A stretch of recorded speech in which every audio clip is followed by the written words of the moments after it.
saacadu waa 8 saac weynimo maanta oo dhan waxaan caawinayna walaalaha masaakiinta ay dhibaataysan ee abaarta saameysay aan taaganahay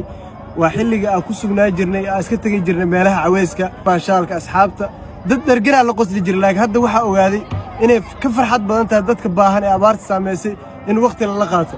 waayo dadkaas dad dhargan waay guryahooda ka soo kaceen laakiin dadka markaad u imaatid waxaad arkaysaa nolosha saxda ah wallaahi wa billaahi saaxiib yaal waxaan leeyahay dadka magacooda maxaan ku raadaa caanka yahay oo codkooda meel dheer gaarayo waxaan ka codsanaa dadka aniga la midaan la hadlayaa waxaan ka codsanaa inaad meelahan imaataan xaqiiqda dhabta markaasaad arkaysaa wallaahi wa billaahi dadkan dhibic biyo ayaa wax weyn la ah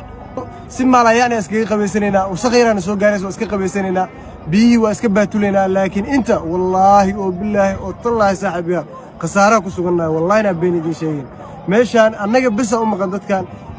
إلهي كسكو أنا قاعد دتكان أم قن صاحب يال ماشان على مانو دتكان أبارة إسام مثلا رجنو بشر رمضان